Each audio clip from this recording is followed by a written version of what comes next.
Mesdames, Messieurs, bonjour, bonsoir, suivant l'ère à laquelle vous allez nous suivre. Eh bien, et voilà, nous sommes aujourd'hui le 9 avril 2025. Et qu'est-ce qu'on va en parler aujourd'hui? Pourquoi Joseph Kabila veut rentrer en RDC par Goma? Analyse objective, claire et simple. On va essayer d'analyser tout ça et nous allons comprendre exactement. Très cher internaute, je voudrais que nous prenions le temps, très calmement. On va analyser ça froidement, sans pesanteur. Et comme ça, nous allons comprendre. Parce qu'il y a tellement d'infos, il y a tellement de choses à dire. Parce que c'est notre pays, nous devons comprendre les enjeux et voir qu'est-ce que nous pouvons faire, quelle sera l'issue pour notre pays et quel est l'avenir pour notre pays et qu'est-ce qu'il faudra faire exactement. On va l'analyser. Alors, pour mieux comprendre le sujet tel que je l'ai annoncé, je vais les décliner en quelques points. Premièrement, je vais faire un rappel des faits récents, des différents faits qui vont nous amener à détailler le sujet. Restez branchés, scotchés sur ces sujets parce que c'est très délicat et important et riche en informations, mais aussi en connaissances, à savoir. Donc, c'est vraiment un bon moment pour nous de partager nos savoirs, nos connaissances pour le bien de tous, mais aussi et surtout de notre pays. Deuxième point, on va parler de la force de Tshisekedi, quels sont ses points forts? On va parler de ça au regard de cette problématique de l'heure. Troisièmement, la stratégie de l'opposition et des rebelles, AFC 1-23, mais aussi de la CENCO et CC. Vous allez comprendre pourquoi je les ai mis ensemble. On va comprendre quand on va faire l'analyse. Troisièmement et enfin, comment le gouvernement peut maîtriser la situation si l'on veut un Congo avec une volonté de puissance souverain, avec toute sa superficie. Vraiment. Si nous voulons garder notre pays dans son entièreté, au regard des événements qui pointent à l'horizon, que devons-nous faire? Que devrait faire le gouvernement? On va essayer de l'analyser. Très cher internaute, bienvenue dans notre chaîne Stratégie de Développement TV. Eh bien, nous sommes une chaîne YouTube. Si c'est pour la première fois pour vous de participer à cette chaîne plutôt, ce que nous vous demandons, c'est de vous abonner, de cliquer sur la cloche de notification, mais et surtout de partager nos vidéos pour une large diffusion. Eh bien, voilà. Moi, personnellement, je vais me présenter. Je suis Guilhem Ikobikwete, je suis juriste de formation, expert en politique publique et en stratégie de développement, chercheur, diplômé en ressources humaines, mais aussi négociateur. Je vais faire une analyse claire pour que nous puissions mieux comprendre le sujet. Sans tarder, on va passer au premier point, les rappels de faits récents. Nous devons savoir que les événements qui pointent à l'horizon maintenant ici remontent déjà de 2019, après que nous ayons obtenu nos élections et que le président Tshisekedi est devenu président de la République. Lorsqu'il a prêté serment, l'impératif constitutionnel a fait à ce qu'il devrait se mettre ensemble avec les régimes passés qui étaient en place au regard de l'impossibilité d'avoir la majorité au sein du Parlement, puisque nous devons savoir que notre système politique, le régime politique que nous avons adopté, ne permet pas que lorsque vous ne maîtrisez, vous n'avez pas la majorité, que vous puissiez nommer un premier ministre de votre propre gré. Donc, il faut que le premier ministre, comme dit la loi, la constitution, qui soit issu de la majorité parlementaire. Et donc, c'était une obligation constitutionnelle que le président de la République puisse coaliser avec le FCC qui détenait la majorité au sein du Parlement. Cette situation a fait en sorte que le président de la République n'avait pas une main mise, la main libre de pouvoir mettre en application sa politique. Quoi de plus normal? C'est normal parce que le jeu politique, en quelque chose, c'est un combat. Et vous devez vous battre tactiquement et démocratiquement suivant les règles du jeu démocratique. Ce qui devrait être de se faire. Donc, la FCC, ne voulant pas que Tshisekedi puisse mettre en place sa politique, l'a combattu en freinant certains élans des histoires, en empêchant certaines stratégies de nomination et tant d'autres. Et donc, le président Tshisekedi, par le jeu démocratique, comme nous avons dit, a pu quand même renverser cette majorité et a fait tomber la coalition FCC Cash et a nommé le premier ministre de son obédience. Et c'était ce qu'on appelait le fameux déboulonnage. Au regard de cela, le FCC s'est décidé de se retirer, disant que le président Tshisekedi n'a pas respecté le jeu démocratique. Ils se sont retirés de la scène politique. Et nous avons tous vu que, au fil du temps, le président Tshisekedi a essayé de mettre les choses en ordre pour le développement du pays. À notre grande surprise, nous avons compris que les FCC, le PPRD particulièrement, ne sont pas présentés aux élections de 2023, disant que c'était pas bien organisé, tout ça. Et je vous épargne les détails. On va passer vite pour que vous compreniez. Là, on se rend compte que subitement, le président de la République, voulant organiser les pays différemment et amener les pays vers le développement, des rébellions se sont encore accentuées dans la partie Est. Et depuis 2021, il y en avait déjà, mais c'était pas à telle allure-là. Donc, ça s'est accentué après 2023, occupant Bunagana, déjà en avant, Goma, Bukavu, et jusqu'à l'heure où nous sommes, ça a été occupé. Et au regard de tout cela, nous avons suivi subitement, après que Tshisekedi a utilisé la diplomatie, accusant l'agression rwandaise qui utilise quelques supplétifs congolais, MCM 23, déjà on avait commencé par M23, comme l'air marionnette, pour pouvoir imposer son hégémonie. Et donc, le président Tshisekedi a utilisé sa diplomatie, et sa diplomatie exactement a payé, et il y a eu une résolution, excusez-moi, 27 113 qui a été voté, non seulement voté, mais voté à l'unanimité. Ce qui suppose que tout le monde est supposé avoir la même vision, la même compréhension des choses, ce que le Rwanda était le pays agressé de la République démocratique du Congo. Et donc, des sanctions ont commencé à tomber, que ce soit au niveau de l'Union européenne, les États-Unis avaient pris le devant, et à ce moment ici, il y a eu des initiatives régionales qui sont arrivées, et à ces SADC, ils se sont opposés, il y a eu l'affrontement au niveau de la région, déjà au niveau des Saké, et lorsque les militaires sud-africains qui étaient venus dans le cadre de la SADC, Samir Diarsi, pour défendre la République du Gros contre les rebelles, ils se sont vus être combattus par l'armée rwandaise, ce qui est entré très clairement et que ça a été documenté. Les différents rapports des Nations Unies l'ont démontré clairement. Et après, nous avons vu que, après que les différentes sanctions sont tombées, subitement, nous avons vu l'ancien président de la République, Joseph Kabila, apparaître sur la scène politique. Lui qui nous avait habitués à ne pas parler, à rester calme, a commencé aussitôt à parler. Et dans ses dires, et ce qui nous a étonnés, il défend le groupe rebelle disant que c'est l'aspiration du peuple et que leur combat était légitime, tout ça là, que déjà on devrait enlever Samir Diar ici en République du Congo, dans ce coin-là, pour des raisons de paix, des problèmes internes. Donc, on n'a pas compris, mais quand on essaie de rallier ça avec le propos du président de la République qui disait que l'AFC c'était l'ancien président Joseph Kabila, bon, d'aucuns doutaient parce qu'on ne comprenait pas. Et là, au moment où je vous parle, il y a un communiqué qui vient de tomber.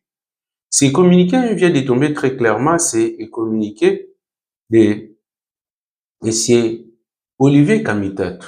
Et ce qui est plus grave, Olivier Kamitatu, il est le bras droit, le proche de Moïse Katumbi. Mais à notre grande surprise, le président, l'ancien président Joseph Kabila, qui a ses collaborateurs, ses communicateurs, son porte-parole, mais c'est Olivier Kamitatu qui annonce l'arrivée de Joseph Kabila, le retour de Joseph Kabila en RDC via le Goma. Voilà ce qu'a dit Olivier Kamitatu, je vais le lire très rapidement. Le retour imminent de Joseph Kabila à Goma, ville emblématique de notre souveraineté nationale, porte un message clair. La résolution de la crise congolaise ne saurait reposer uniquement sur des interventions extérieures. La clé de notre stabilité et de notre avenir réside au cœur de notre pays. Cette démarche s'inscrit dans une logique plus vaste, celle d'un ancien président déterminé à faire valoir ses droits citoyens dans un contexte où ses sécurités semblent garanties loin du tumulte de Kinshasa. Ce retour intervient alors que le président Fachi a multiplié les accusations en son encontre sans jamais produire de preuves solides. Voilà. Lorsqu'on lit l'intégralité, c'est très long, vous pouvez aller voir ça sur X d'Olivier Kamitatu, vous allez voir un peu plus de détails, parce que je vous ai pas des détails pour gagner plus en temps. Donc, quand on essaie d'analyser ces tweets ici, alors, il apparaît à l'évidence, en tout cas, il va pas falloir, et il ne faut pas être sociologue ou bien géopolitologue pour comprendre déjà les enjeux ici. Il est clair que il y a une certaine synergie qui se sont mises en place, une certaine synergie qui s'est mise en place entre les opposants et les groupes rebelles. On comprend. Donc, cela nous pousse à conclure que l'AFC M23 est soutenu par l'opposition, Moïse Katumbi, l'ancien président de la République, parce que comment lui qui est l'ancien président de la République, il est aussi sénateur à vie qui devait être aux côtés du pouvoir légalement et légitimement établi, mais aller s'allier aux côtés des rebelles, ça ne peut qu'être, ce n'est pas une simple coïncidence, mais c'est quelque chose de voulu et de déterminé, et de très clair. Donc, voyez-vous, cela prouve déjà à suffisance qu'il y a une certaine liaison entre tous ces gens-là. Alors, au regard de ça là, on va essayer d'analyser pour vous quelle est la force de Félix Tshisekedi. Pourquoi tout ceci arrive? Comme j'étais en train de le dire, tout ceci arrive justement parce que le président de la République, c'est que personne n'avait donné la chance. Tous ont sous-estimé le président Tshisekedi, disant que c'est quelqu'un qui ne maîtrise pas la politique, il n'a pas étudié, il n'a pas la carrière, il ne pourra rien faire. Donc, on peut le maîtriser et puis l'écarter. Donc, on les laisse comme ça et puis on va l'écarter facilement. Mais le fait pour eux, que ce soit les gens de l'opposition, ils ont tenté de faire tout ça là, oubliant que c'était quelqu'un qui a travaillé pendant longtemps dans un parti politique très aguerri en termes de terrain, de politique, d'idéologie et de stratégie politique. Encore que lui, il a été nommé par le président du parti, son père, comme étant chargé des relations extérieures, secrétaire général chargé des relations extérieures. Il maîtrisait bien la diplomatie. Les gens oublient que l'apprentissage ne se fait pas seulement sur le banc de l'école, mais aussi, ça peut se faire aussi en pratique, sur terrain.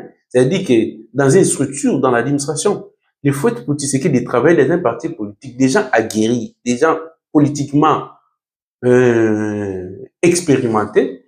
Les gens ont oublié cet aspect des choses. Comme on dit, par exemple, sous d'autres dossiers, on dit validation des acquis de l'expérience professionnelle. On peut les transformer en diplôme. Moi qui vous parle ici, j'ai eu à faire, si j'ai des mémoires pour l'obtention de mon diplôme en droit public, j'ai eu à travailler sur, j'ai fait une étude évolutive des différents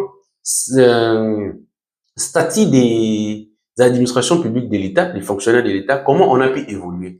Et dans l'analyse que j'étais en train de faire, il était évident que, c'est-à-dire à la place, puisque quand vous entrez dans l'administration publique, vous devez avoir un certain niveau scolaire, de scolarité. Sur base de votre niveau de scolarité, on vous intègre sur un poste, soit attaché des bureaux de première classe, ou huissier, et attaché des bureaux de deuxième classe, et c'est comme ça, selon votre niveau des études. Mais à part cela, l'expérience a été compensée aussi le niveau des études.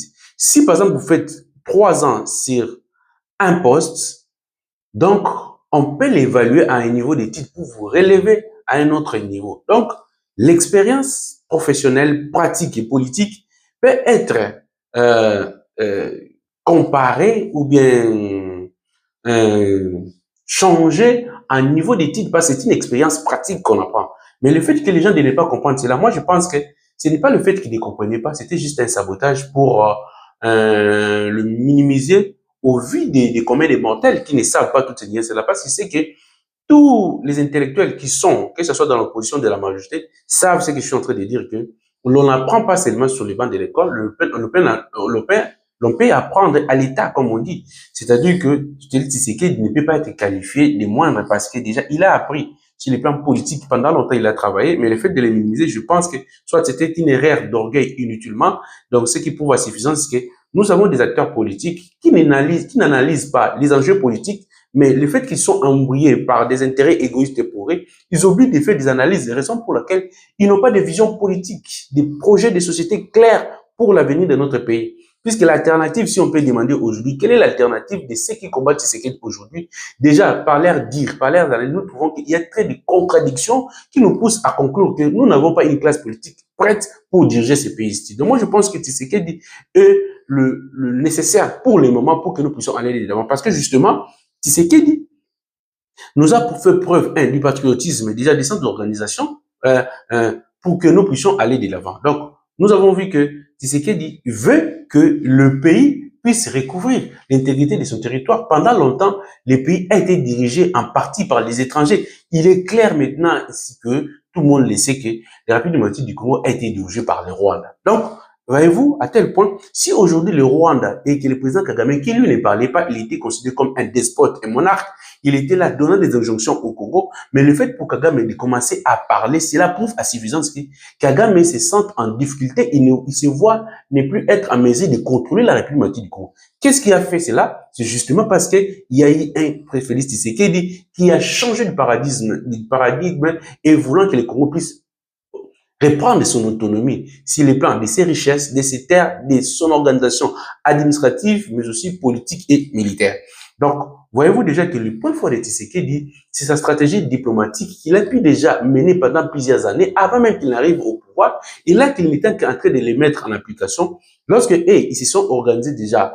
Le Rwanda, qui déjà maîtrisait la partie Est, ils utilisaient que des rebelles parce que la plupart des militaires, la formation, l'armement, ça provient du Rwanda.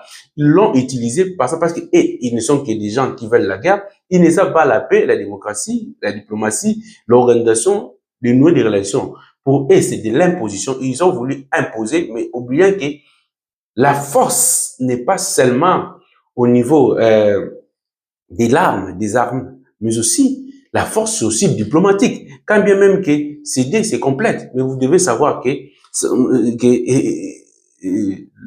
soit la diplomatie ou la guerre, les combats sur le terrain, tous ont leur place. Nous avons vu maintenant que le fait que pour le Rwanda, de chercher à attaquer les Congo et que Tshisekedi a influencé sur le plan diplomatique, ça bloque Kagame. Kagame aujourd'hui est désavoué par tous. Il se sent en difficulté. C'est pourquoi il commence à dire n'importe quoi, au point même de dire que tous, qu'ils puissent aller au diable parce qu'il n'a rien à foutre d'eux.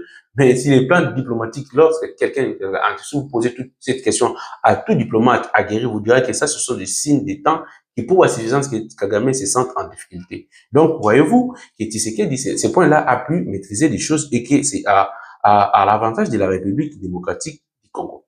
Voilà. On va essayer maintenant de jumeler ça avec la stratégie, les différentes stratégies de l'opposition et des rebelles. L'AFC M23, Senko et ceci. Voyez-vous, regardons ensemble. Pour comprendre que tout ce qui arrive maintenant, ce sont des choses qui ont été préparées pendant de longues dates. Depuis le début, lorsqu'ils ont compris que Tshisekedi, c'est quelqu'un qui ne va pas travailler dans leur sens, ils ont décidé de pouvoir faire tomber le pouvoir de Tshisekedi à tout prix. Donc, ils ont utilisé tous les moyens possibles. Puisqu'ils ont déjà commencé d'abord par l'opposition non armée, en armant l'opposition non armée par des arguments, des stratégies pour manipuler la population. C'est pourquoi nous avons vu que des attaques contre Tshisekedi ont commencé. Si vraiment vous êtes libre, vous n'êtes pas un patin, il faut déjà vous séparer avec Kabila. Il se sépare avec Kabila, il l'éprouve.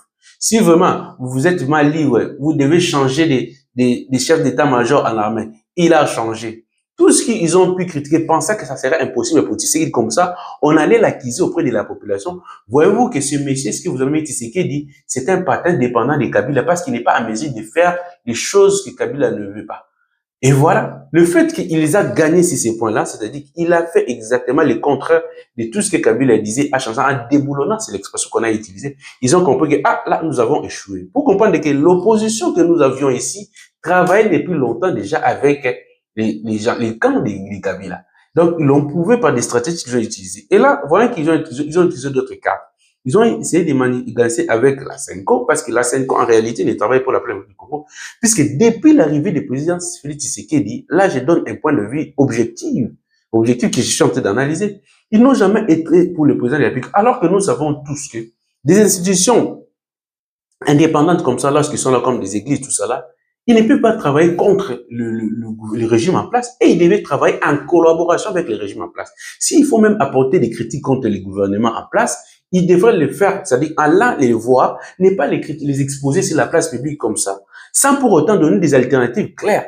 Mais alors que lorsqu'il s'agit de critiquer, par exemple, lorsqu'ils se sont montrés que non, ils sont déjà contre Tshisekedi, ils étaient là en train de féliciter tous les actes de Tshisekedi avec des Kabila avec sa femme, tous les bienfaits de l'opposition, sans pour autant voir ne serait-ce quelque chose de bon en provenance du gouvernement. Donc, c'est là, pour la suffisance, quand vous analysez, le président de la République a mis ces systèmes pour respecter les instruments internationaux, notamment en termes de scolarité des enfants, la gratuité de l'enseignement, l'Église catholique était contre justement parce qu'ils avaient perdu des intérêts, parce qu'ils tiraient profit des intérêts en provenance des minérales que les enfants payaient à l'école, des frais de scolarité que les enfants ont payés. Le fait pour eux d'avoir perdu cela, c'est pour voir que ces gens-là, c'est même ça, la Senco, tout ça, travaillaient pour leurs propres intérêts. Lorsqu'ils ont vu qu'ils sont en train de perdre des personnes, alors que la perte qu'ils ont assimilée, ils ont accumulée, c'était pour l'intérêt général. Pourquoi ils n'ont pas été contents de voir que non, si nous perdons ça, mais nous avons vu que l'intérêt général a gagné. Maintenant, ils n'ont pas vu cela. Le fait que pour plus de 4 millions au début, des enfants ont repris l'école et ils n'ont pas vu cela, mais ils sont fâchés contre Tshisekedi, justement parce qu'ils ont estimé que Tshisekedi les a roulés, leurs intérêts étaient mis en mal. Donc, ces gens-là travaillaient pour des intérêts égoïstes. Donc, au regard de tout ça, là, vous allez voir que ils ont échoué. Maintenant, nous avons vu tout de suite qu'ils ont renforcé l'AFC. L'AFC s'est créé et l'AFC s'est créé plus rapidement. Nous avons compris que l'AFC s'est rallié directement au M23. Alors que l'AFC venait de naître et le porte-parole devient Nanga qui est de l'AFC. Voyez-vous cette rapidité, vous allez comprendre que là, ce sont des aspects internes qui sont en train de grandir. Lorsque nous allons faire des ramifications avec le Rwanda, pourquoi le M23 a surgi et a commencé à appuyer plus fort, c'est justement par rapport à la politique de Tshisekedi, puisque Tshisekedi est allé voir Kagame pour nouer des relations de bon voisinage gagnant-gagnant. Mais Kagame a refusé justement parce qu'il a estimé que non, la République du Congo n'était pas au Congolais. La République du Congo, c'était un bien de la région. Et donc, Tshisekedi ne pouvait pas rendre la République du Congo libre. Et donc, on devait continuer à travailler comme ça sous l'injonction du Rwanda et de l'Ouganda et que Tshisekedi devait seulement prendre sa part, se comporter pour quelqu'un qui veut seulement aussi ses propres intérêts. Alors que Tshisekedi s'est décidé de se comporter comme un patriote qui veut l'intérêt général. C'est ça le problème. C'est-à-dire que nous ne pouvons pas, ils ont compris que sinon, des relations de bon voisinage, des accords, c'est que Tshisekedi se dit que les biens du Congo, les richesses du Congo seront considérées comme des Congolais et nous serons justement comme des partenaires. Or, ils veulent se comporter comme étant des propriétaires de ces biens, sinon des copropriétaires des biens se retrouvant en République du Congo pour qu'ils puissent aussi gagner. Vous voyez que Tshisekedi ne veut pas faire cela, ils l'ont combattu, ils ont créé des armées. Tout de suite, nous avons compris que voilà ces liens-là. Si vous comprenez bien, nous avons commencé un lien au niveau interne déjà, puisque Kagame et Kabila se voyant en train de perdre le contrôle du Congo et que Kagame, qui lui contrôlé par l'entremise de Kabila et ses supplétifs, ont vu que Tshisekedi est en train de les écarter. Ils ont décidé de se rassembler pour créer un bloc afin de combattre Tshisekedi. Vous voyez que Tshisekedi n'était pas si facilement. Ils ont cherché méthode de manœuvre. Voilà qui se sont dévoilés très clairement au niveau des groupes rebelles, que ce sont eux qui sont des responsables de ces groupes rebelles, mais ils sont responsables de ces groupes rebelles. Pour quelle finalité? Il n'y a rien d'intérêt général. Parce qu'ici, il s'agissait d'intérêt général. Et ils ne pouvaient pas tuer des peuples congolais pour venir récupérer les pouvoirs qu'ils ont utilisés pendant plusieurs années. Le fait pourrait de tuer des Congolais sans pitié. Donc, ça prouve que chaque Congolais, peuple congolais, partout vous trouvez des Goma, des Bukavu, des Bunaganda, des Saké partout. Vous devez savoir que ces gens-là qui veulent revenir au pays en nous tuant, peuple congolais, ne sont pas là pour nous, uniquement que pour leurs propres intérêts. Nous devons en être conscients. Il est temps pour nous de prendre les devants, de se relever et de décider, fini des choses de guerre pour des intérêts d'un groupuscule de gens. Non. Nous devons travailler pour l'intérêt général. Parce que, et là, si vous regardez tous leurs groupes là, est-ce que c'était si nécessaire pour eux d'aller faire la guerre? Alors qu'ils ont de l'argent, ils ont tout, ils pouvaient bien faire une bonne opposition avec de l'argent qu'ils avaient. Ils pouvaient aussi renverser le pouvoir. Pourquoi accepter seulement d'aller faire la rébellion? Donc, ils ont compris qu'ils ont tellement fait du mal au peuple congolais que si ils faisaient l'opposition, ils ne seront jamais acceptés par la population malgré leur argent qu'ils pouvaient avoir. Donc, la seule voie pour eux, c'était de devenir des rebelles pour tuer les Congolais, c'est-à-dire mater, créer la terreur. Comme ça, tout le monde aura peur d'eux, ils pourront récupérer le pouvoir pour imposer encore, instaurer la dictature. Donc, voyez-vous que si c'est ça leur stratégie. Donc, l'opposition des groupes rebelles, moi, je vous dis très clairement, objectivement, ils travaillent ensemble, ils sont ensemble. C'est au peuple congolais maintenant de comprendre qui est pour le peuple et de décider. Alors qu'il est très clair que Tshisekedi avec son régime, si nous l'appuyons cette fois-ci, ça sera la meilleure puisque le Congo va devenir souverain, indépendant et puis on va gagner toute notre superficie et puis on va devenir puissant. Donc, il nous suffit seulement, c'est une volonté de puissance, de décider que non, cette fois-ci, nous devons être puissants. Nous voulons signer des partenariats forts qui vont nous aider à aller de l'avant. On ne peut plus reculer pour les caprices de quelques personnes parce qu'ils veulent nous faire peur. Donc, qui veut la paix prépare la guerre. Donc, le gouvernement congolais, ce que nous lui demandons, c'est de se préparer pour faire la guerre, barrer la route aux ennemis qui ne veulent pas le développement de la République du Congo. Ils cherchent à tout prix balkaniser des pays pour leurs propres intérêts et la population n'est nullement reconnue dans tout ce qui se passe ici. C'est à nous de prendre notre destin en main pour chasser l'ennemi et puis aller de l'avant. Très chers internautes, voilà ce que nous pourrons vous dire maintenant là. Alors, comment le gouvernement congolais peut maîtriser la situation s'il veut un Congo avec une volonté de puissance et souverain avec toute sa superficie? Ce que devait faire le Congo, c'est ce que je suis en train de dire. C'est-à-dire que préparer la guerre, former, nouer des relations diplomatiques, forcer, acheter des armes. Nous devons signer des partenariats. Nous devons accepter de se battre. Si nous voulons avoir notre autonomie, parce que nos compatriotes qui sont mis en avant, qui sont au niveau du groupe rebelle là, ce sont des gens qui poursuivent leurs propres intérêts. La meilleure façon pour les aider, c'est de combattre et de montrer que nous sommes un État, maîtriser des groupes rebelles, les maîtriser, les mater, voire les chasser. Et comme ça va nous permettre de contrôler notre intégrité. C'est-à-dire, qui fait la paix prépare la guerre, c'est que la paix se gagne. La paix ne se donne pas comme un cadeau. La paix, c'est les efforts collectifs à faire. C'est le gouvernement à mettre en place des stratégies. C'est pourquoi nous demandons, avec ce gouvernement de l'Union nationale, ou de large ouverture, c'est de réduire le nombre de ministres et de mettre des personnes aguerries. Plus question de partis politiques ou d'organisations politiques, c'est question de compétences. C'est-à-dire qu'il faut qu'il y ait, maintenant que ça dit qu'il y a une obligation de résultats pour chaque ministre, pour chaque secteur. Une stratégie claire et précise pour des questions évidentes, notamment, c'est-à-dire qu'il maîtriser la guerre, et maîtriser les groupes rebelles, récupérer l'intégrité territoriale, nouer des partenariats privilégiés, gagnants-gagnants, qui vont nous apporter un tonus pour que nous puissions aller de l'avant. C'est ce qu'il faut faire. Mettre le ministère de la Recherche scientifique au rang des vice-premiers ministres pour montrer à suffisance que nous voulons réfléchir, créer un task force des universités, j'insiste, des universités, pour réfléchir sur tous les points, quels sont les différents mécanismes que nous pouvons mettre en place pour pouvoir sortir de cette difficulté. C'est de cette manière-là que nous allons faire des choses. Mais aussi, il faut une stratégie de communication pour cimenter la cohésion nationale. Nous ne cessons de dire ces sujets ici. Si nous les répétons parce que ça va leur pesant d'or, nous devons faire également, exactement de la manière que nous sommes en train de dire comme ça. C'est comme ça que nous pourrons gagner cette chose. Moi, je suis convaincu que nous allons gagner et que tous les signes montrent très clairement que nous sommes déjà non loin de la victoire, non loin du changement. Donc, nous devons tenir bon et voilà, c'est comme ça que nous allons gagner. Voilà, très chers internautes, je pense que je vais me limiter là pour aujourd'hui. Je vais revenir tout à l'heure là pour vous parler maintenant du point de presse de Boulos au niveau de Rwanda. Quelles sont ses implications de ce qu'il a dit comme discours et puis on va analyser et puis on pourra comprendre maintenant quels sont les éléments d'extranéité au regard de ces conflits ici. Ça sera complémentaire, ça va nous aider maintenant d'avoir une compréhension un peu plus large de toutes ces problématiques et je pense que chaque Congolais pourra se faire une idée et voir à quel point il peut se battre pour son pays. Eh bien, je vous dis toutes les bonnes choses du monde que je vous souhaite et je vous dis à tout à l'heure.